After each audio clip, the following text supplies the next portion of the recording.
여러분, 이 사람이 누군지 아실까요?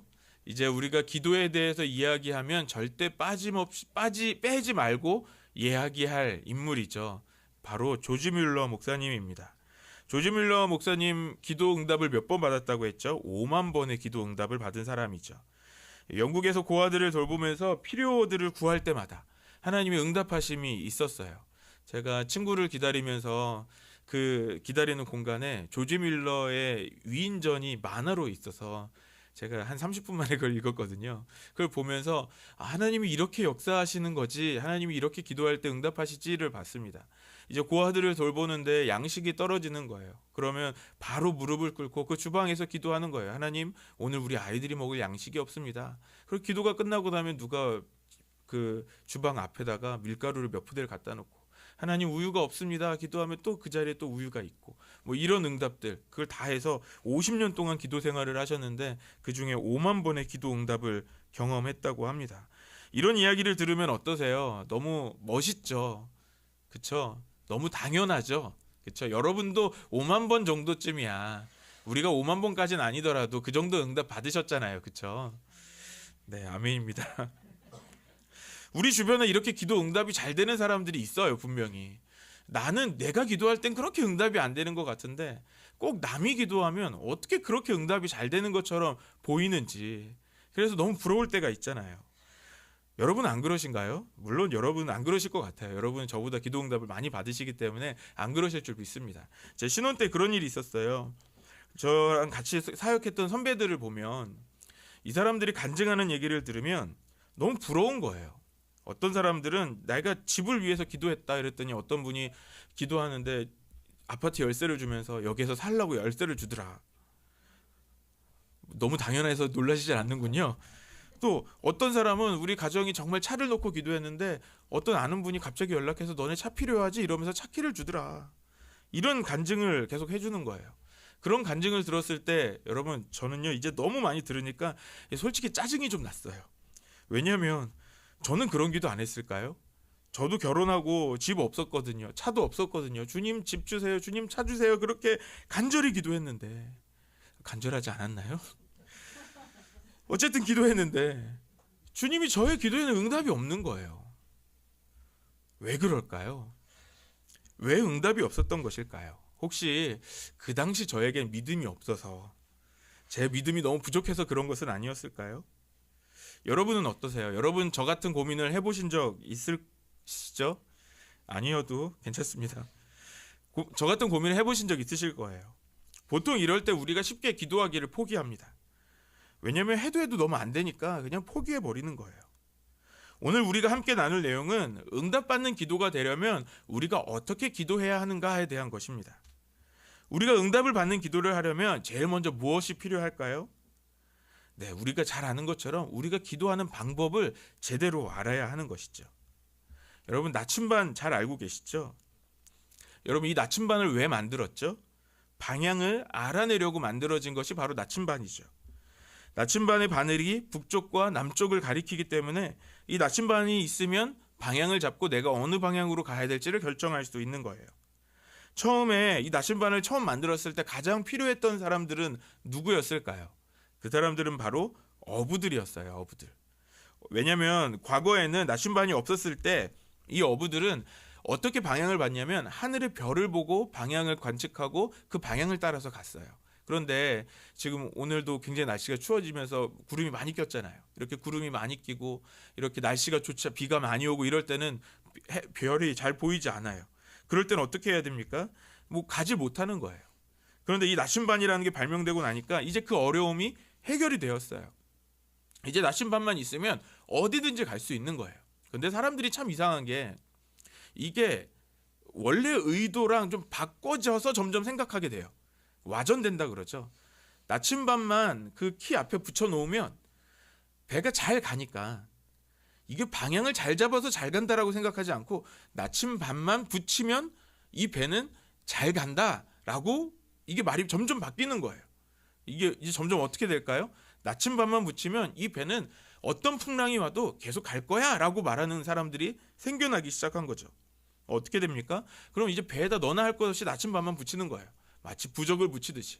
이것만 붙여놓으면 우리 배는 정말 안전하게 항해할 거야 라고 하는 거죠. 그런데 어떻게 됐을까요? 비바람이 몰아칠 때 배가 풍랑을 만나서 넘어지는 거예요. 많은 사람들이 나침반을 붙였는데 많은 사람들이 안전하게 항해를 하지 못했다는 겁니다.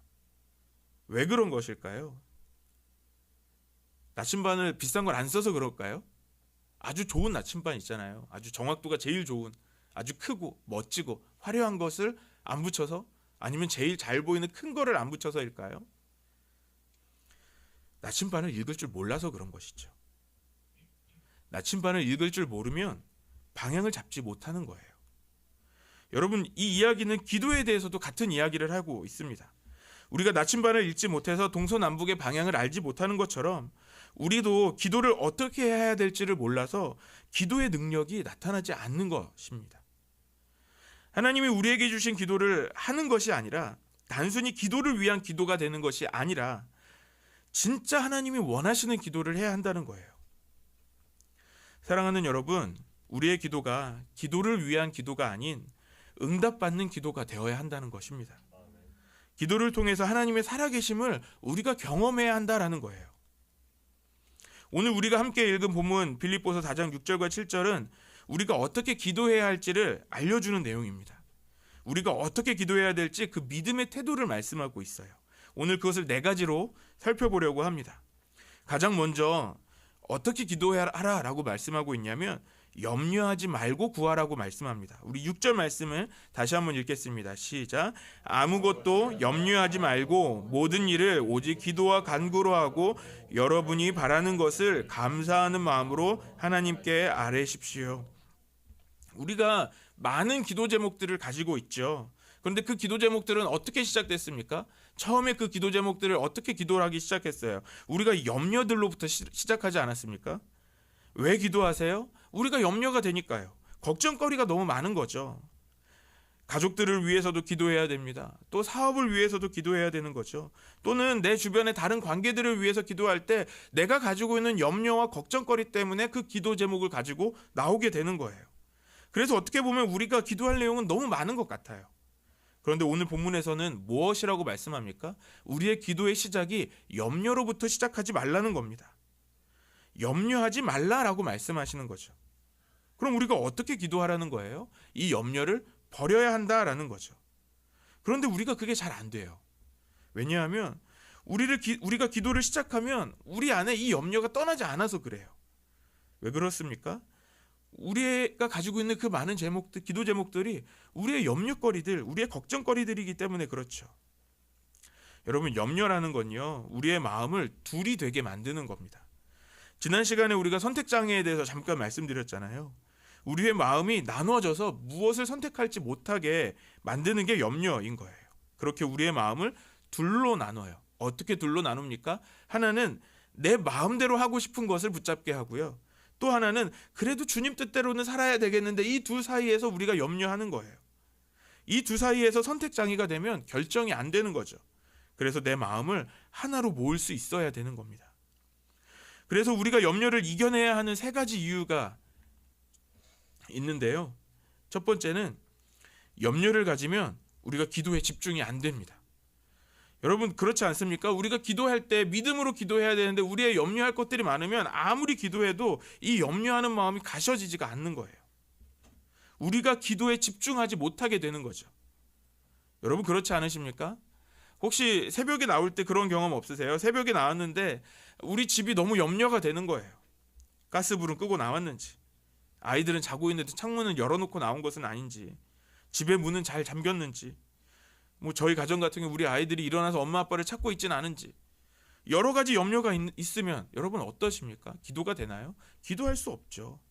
기도를 하려고 시작해도 문제가 일어날 것이라는 염려가 있으면 기도가 안 되는 거죠. 집중을 하고 싶어도 집중이 안 되는 겁니다. 두 번째로, 염려는 우리가 끝까지 기도할 수 없게 만들어요.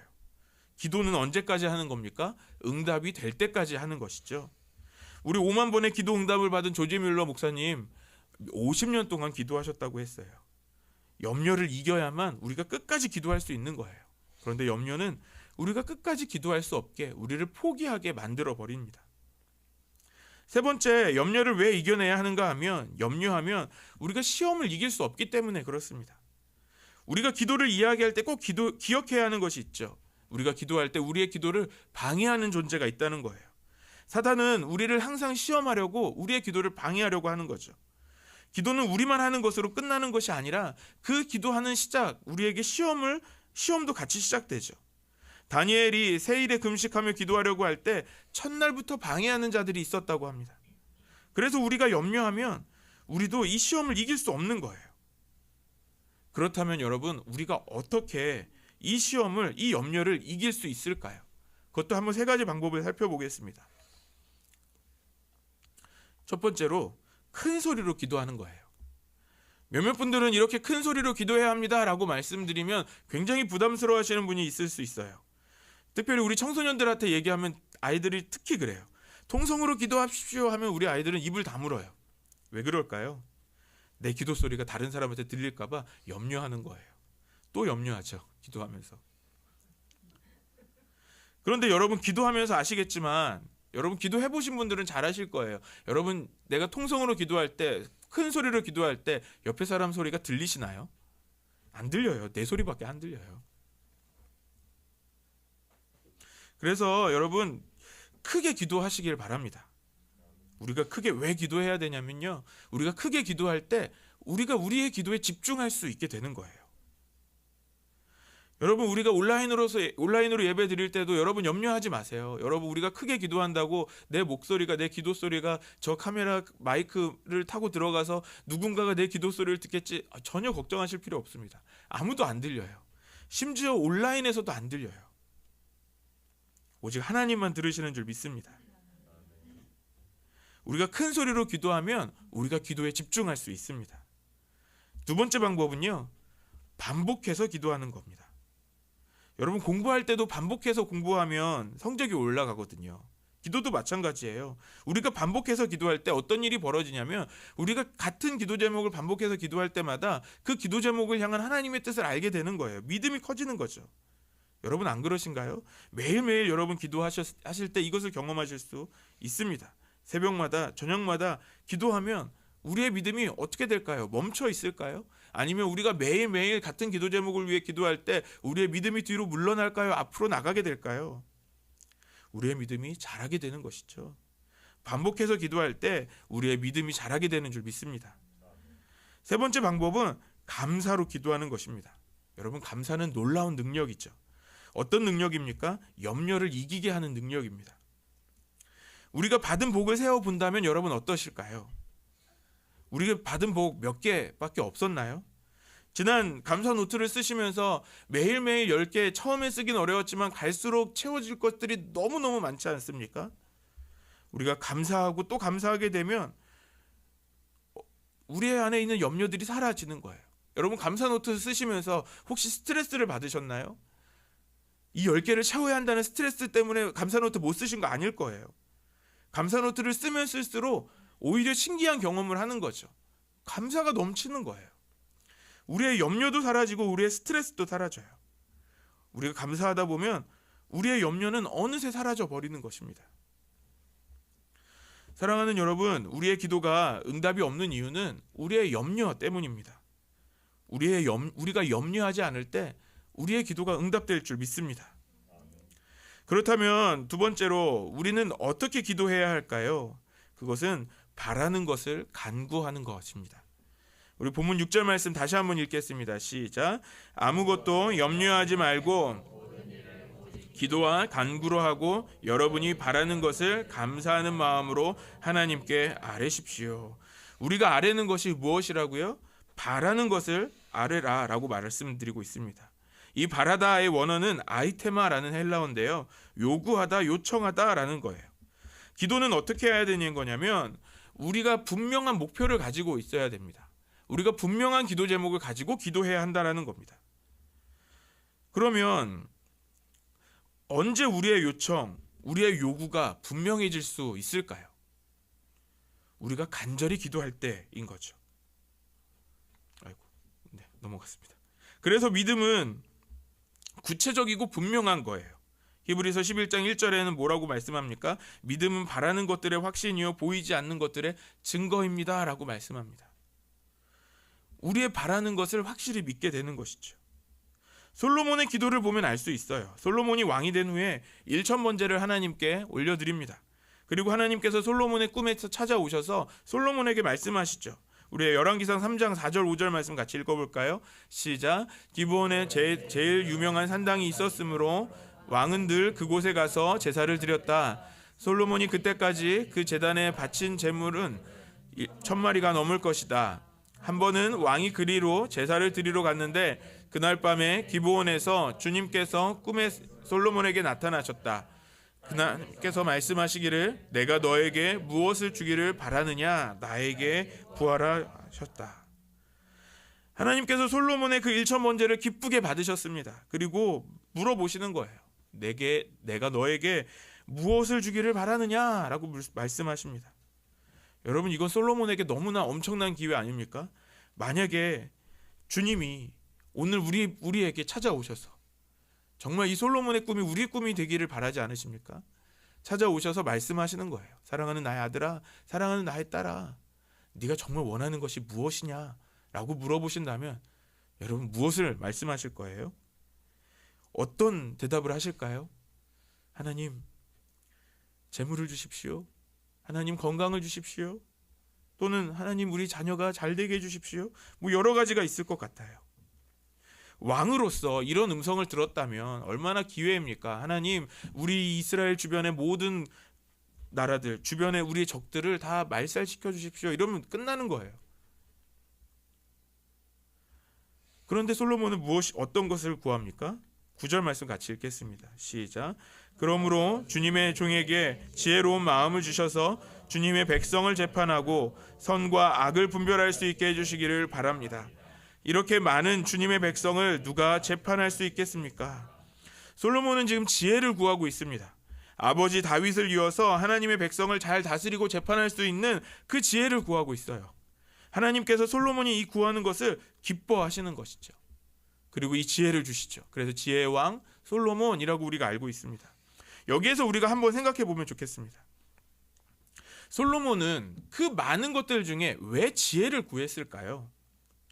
솔로몬이 정말 지혜가 없어서 그랬을까요?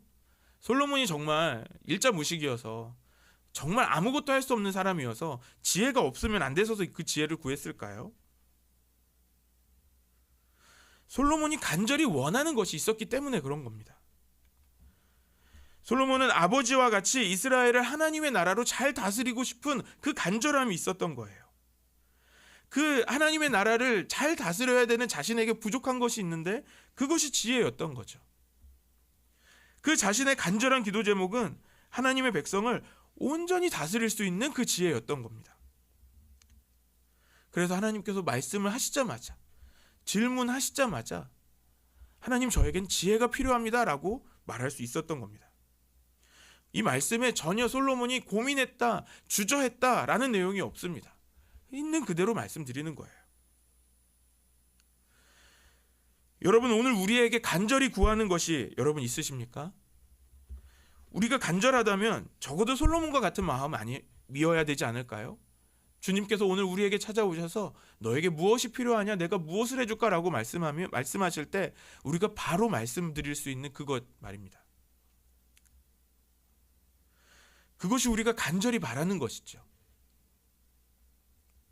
세상에서도 이렇게 말하더라고요. 간절히 바라면 이루어진다라고 말하는 사람들이 있어요. 시크릿이라는 책이 한참 유행했었거든요. 그 책에 그 인터뷰했던 존 아사라프라는 사람이 당김의 법칙이라는 것을 이야기하는데요. 우리가 무엇인가를 간절히 바라고 원하면 그것이 나에게 온다라는 말이에요. 이 생각을 가지면서, 이 생각을 가르치면서 많은 사람들을 부유하게 했대요. 세상에서도 간절히 바라면 온다고 생각해요. 여러분, 우리의 기도도 마찬가지예요. 우리가 간절히 기도하면 주님이 들어주시는 거죠. 그런데 주님의 뜻이 아니라면 주님은 더 좋은 것을 주시는 거예요. 지금 우리 한국교회가 어떻게 보면 굉장히 쇠퇴하는 것처럼 보입니다. 너나 할 것 없이 위기다라고 말하죠.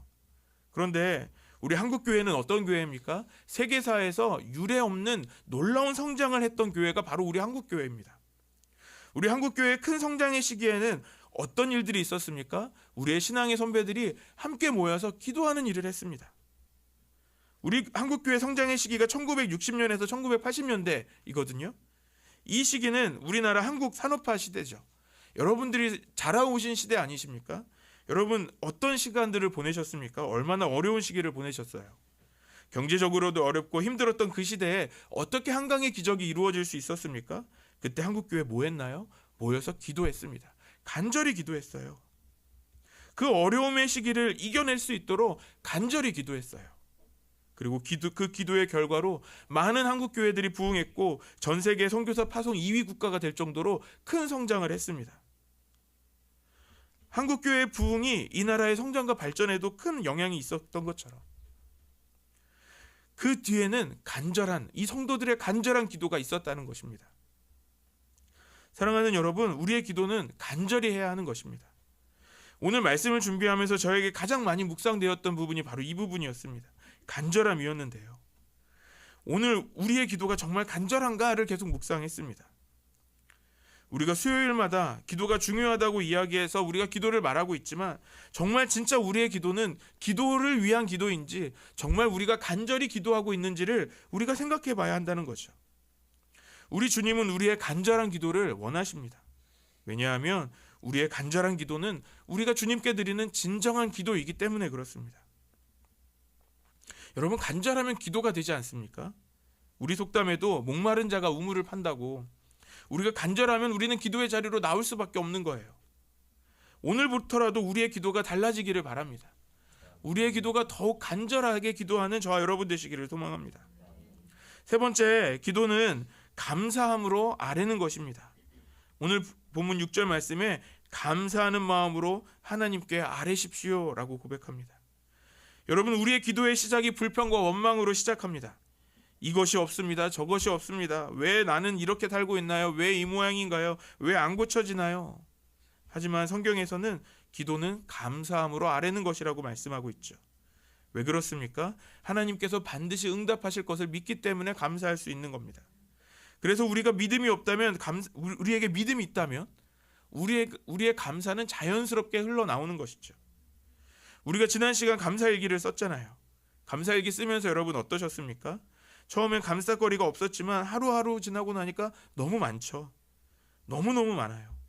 그렇게 날마다 감사하는 모습을 우리 주님께서 어떻게 보셨을까요? 매일매일마다 감사의 고백, 그 믿음의 고백을 드리는 것을 우리 주님께서 기뻐하신 줄 믿습니다. 또 계속 감사거리를 찾다 보니까 여러분 어떤 마음이 드셨나요? 더 이상 걱정거리가 생기지 않는 거죠. 왜 그렇습니까? 우리에게 믿음이 생겨서 그런 것입니다. 오래전에 제 아들 셋째가, 저희 은호가 저한테 막 떼를 쓰는 거예요. 왜 떼를 썼냐면 간식 사달라고. 제가 분명히 사준다고 했거든요. 그런데 지금이 아니라 나중인데 지금 당장 사내라고 막 떼를 쓰는 거예요. 사준다고 했으면서 왜 안 사주냐고 계속 떼를 쓰는 거죠. 그런데 저는 저희 아이들을 키우면서 저희 아이들에게 아주 강하게 이야기하는 게 있습니다. 떼 쓰면 절대 안 들어준다. 떼를 쓰면 안 돼요, 저희 아이들은 저한테. 그런데 이래도 떼를 쓰는 거예요. 계속 해도 떼를 안 쓰니, 떼를 멈추지 않으니까 제가 한 가지 생각이 났습니다. 그리고 그 생각이 너무 재미있어가지고 아이한테 이렇게 말했어요. 은호야, 아빠 못 믿어? 아빠가 분명히 사준다고 했잖아. 아빠 못 믿어? 이러니까 애가 갑자기 말문이 막히는 거예요. 그 모습이 너무 귀여워서 계속 장난을 쳤어요. 야, 너 아빠 못 믿는 거야? 우리 이런 관계야? 막 이러면서. 그랬더니 이제 아이가 말을 바꿉니다. 아빠를 믿기는 믿는데 지금 사줘 라고 말하는 거죠. 결국 아이의 간절함에 져서 간식을 사러 나갔습니다. 여러분, 감사는 믿음의 고백입니다. 우리가 감사함으로 구하는 것을 받은 줄로 믿는 겁니다. 우리 주님께서 그 믿음을 기뻐하십니다. 마지막으로 기도는 평안이 임할 때까지 기도하는 것입니다. 빌립보서 4장 7절 말씀 같이 읽겠습니다. 시작. 그리하면 뛰어넘는 하나님의 평화가 여러분의 마음과 생각을 그리스도 예수 안에서 지켜줄 것입니다. 기도는 언제까지 하는 것이라고요? 하나님의 평화, 주님이 주시는 그 평안이 임할 때까지 하는 것입니다. 응답이 있을 때까지 하는 것이 기도입니다. 그래서 우리가 응답이 없다고 한번 기도하고 포기하지 말아야 되는 겁니다. 기도를 많이 하시는 분들이 있어요. 그분들이 처음부터 기도를 많이 하셨을까요? 아니죠. 그분들도 기도하면서 경험을 하는 거예요. 기도를 하면 할수록 주님이 응답하신다. 응답하실 때까지 기도할 때 응답이 있다라는 것을 경험했기 때문에 기도를 많이 할 수밖에 없는 거예요. 그리고 그렇게 기도를 계속 하다 보면 기도를 많이 하면 할수록 그 마음에 평안이 찾아오는 겁니다. 우리가 기도를 어떻게 시작한다고 했죠? 처음 기도 시작할 때 우리는 염려로 시작한다고요. 염려와 근심을 가지고 주님께 구하기를 시작했어요. 그런데 우리의 기도가 계속 되다 보면 이 염려와 근심이 어느 순간 사라져 버립니다. 주님이 주시는 평화가 오늘 우리에게 임하게 되는 겁니다. 그래서 기도하시는 분들이 계속해서 기도할 수 있는 거예요. 어렸을 때 비커에다가 이렇게 컵 같은 비커에다가 흙탕물을 담가 놓고 초등학교 때 흙탕물 실험을 해요. 우리 아이들 했는지 모르겠는데 저 했었어요. 혹시 예나쌤 했었나요? 안 했나요? 저희 때는 했었어요. 슬기로운 생활이었나? 이 흙탕물을 비커에다 가득 담아요. 그럼 막 섞어요. 그럼 어떻습니까? 물이 지저분하죠. 그런데 이거를 계속 내버려둬요. 한참 동안 내버려두고 나면 어떻게 되죠? 흙이 다 가라앉고 그 위에 깨끗한 물만 남아 있게 되는 거죠. 기도가 이런 거예요. 우리가 기도하면 기도할수록 우리의 염려와 근심이 다 가라앉는 거죠. 주님이 주시는 평안으로 우리는 가득하게 되는 것입니다. 우리가 지금 염려와 근심으로 혹시 가득 차 있다면 여러분 우리가 기도하기를 시작해야 합니다. 여기서 중요한 것은 잠깐 기도하는 것이 아닙니다. 계속해서 기도해야 되는 거예요. 언제까지요? 주님의 평안이 임할 때까지, 우리에게 하나님의 응답이 있을 때까지 기도해야 한다는 겁니다. 그래서 우리가 오래 기도하면 기도할수록 주님의 평안이 찾아옵니다. 그리고 주의 음성도 들려요. 계속해서 기도해 보세요. 오늘 말씀을 마무리하겠습니다. 우리 하나님은 살아계신 하나님이십니다. 왜냐하면 우리의 기도에 응답하시기 때문입니다. 이제부터 우리의 기도가 기도를 위한 기도가 되는 것이 아니라 하나님이 응답하시는 기도, 하나님의 능력을 경험하는 그런 기도가 되기를 소망합니다.